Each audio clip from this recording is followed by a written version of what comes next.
अजितदादा तर गेले, मात्र त्यांच्या गेल्यानंतर महाराष्ट्राच्या राजकारणामध्ये आणि खास करून राष्ट्रवादी काँग्रेस पक्षामध्ये शहाकाटशहाचं राजकारण सुरू झालंय. छगन भुजबळ यांनी असं काय सांगितलं की पवार यांचा संताप अनावर झाला? का पवार यांना छगन भुजबळ यांना प्रत्युत्तर द्यावं लागलं?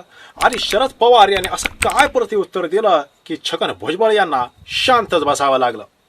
त्याचं झालं असं की काल छगन भुजबळ यांनी एक लांबलचक अशी पत्रकार परिषद घेतली.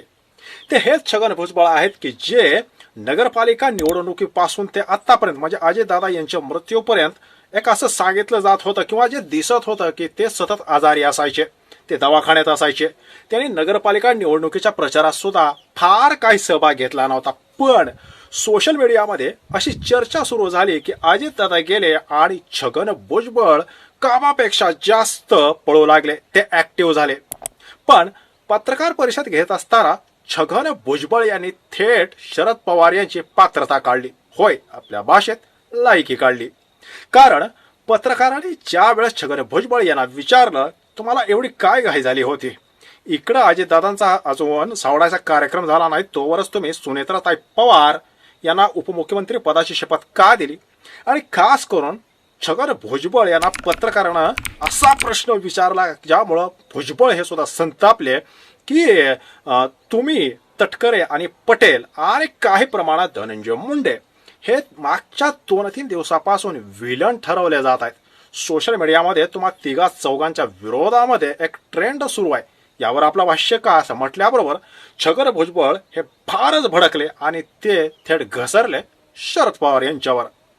आम्ही जर घाई केली असं जर कोणी म्हणत असेल, म्हणजे शरद पवार किंवा त्यांच्या गटाचे नेते म्हणत असतील, तर मग अजितदादा यांचा अंत्यसंस्कार झाला तरी कुठे होता? म्हणजे हे बोलतायत कोण? छगन भुजबळ.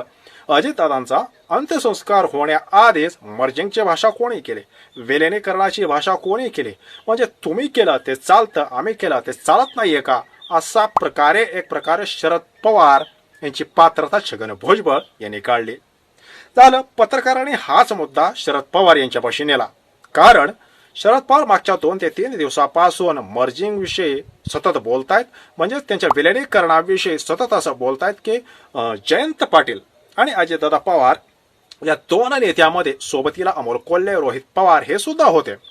या 3-4 जणांमध्ये विलिनीकरणाची दीर्घ अशी चर्चा झाली होती. पण शरद पवार यांना ज्या वेळेस छगन भुजबळ यांच्याविषयी विचारलं गेलं, सहसा शरद पवार असं विचारलेल्या प्रश्नाला फारसं काय महत्व देत नाहीत. पण या ठिकाणी पवारांचा सुद्धा संताप अनावर झाला आणि त्यांनी जे बैठकीला उपस्थित नव्हते, खरंच त्यांना याविषयी काय बोलण्याचा अधिकार आहे का? आणि जे बैठकीलाच नव्हते त्यांनी मध्ये मध्ये तोंड खुपसू नये अशा प्रकारे सनसनीत असं उत्तर दिलं. पण इथं छगन भुजबळ विरुद्ध शरद पवार हा सुद्धा एक पडद्याआड मोठा असा सामना आहे. कारण आपल्याला माहिती आहे छगन भुजबळ, धनंजय मुंडे असतील, हे मागच्या काही दिवसापासून कुठेही सक्रिय नव्हते. धनंजय मुंडे यांनी सुद्धा वारंवार अजितदादा यांच्याविषयी नाराजी व्यक्त केली. कारण काय होतं की मला मंत्रिपद पाहिजे. पण निवडणुकांचा माहोल महाराष्ट्रामध्ये होता.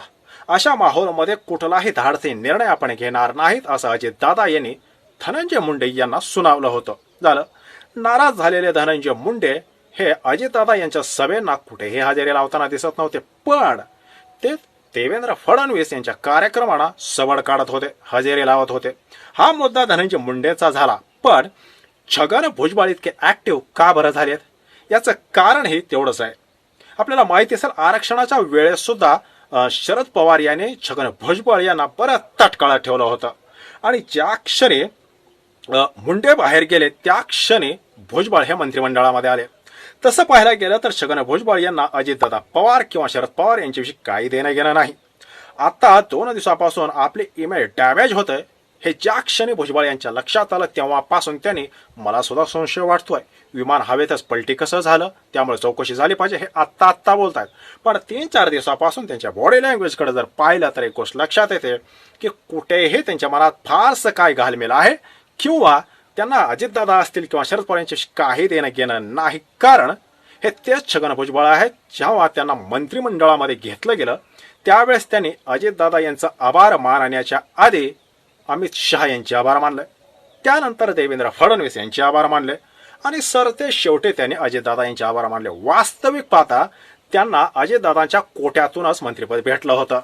पण मुंडेमुळे आपल्याला मंत्रिपद म्हणजे तुम्ही बघा, हे 4 जण जे आता ऍक्टिव्ह झालेत ना, या चौघांचाही एकमेकावर जराही भरोसा नाहीये. म्हणजे मुंडेंचा भुजबळावर नाही, भुजबळांचा मुंडेवर नाही. कारण मुंडेंचं मंत्रिपद गेलं, भुजबळांना मिळालं, आता मुंडे वेटिंगवर आहेत. त्यामुळं हे जे 3-4 जण आहेत त्यांचा जवळपास अर्धा पाय आपण जर म्हटलं हा भारतीय जनता पक्षामध्ये आहे. आणि ज्या क्षणी विलिनीकरण होईल त्या क्षणी हे 4-5 जण जे सध्या सुनेत्राताई पवार यांच्या अवतीभोवती गिरट्या घालतायत, हे 4-5 जण पहिल्या झपक्यात भारतीय जनता पक्षामध्ये असतील. आणि त्यामुळं काहीही झालं तर विलीकरण होऊ नये हा या लोकांचा अट्टहास आहे. पण शरद पवार यांनी मात्र ज्यांनी बैठकीलाच नव्हते त्यांनी मध्ये मध्ये तोंड खुपसू नये असं म्हणून एक प्रकारे सनसनीत असं उत्तर दिलंय. आणि हे उत्तर ऐकल्यानंतर छगन भुजबळ मात्र थोडेसे नरमले, थोडेसे शांत झाले. आणि काल त्यांनी आपली भाषा बदलली की माझ्या मनात सुद्धा अजितदादा यांच्या अपघाताविषयी शंका आहे.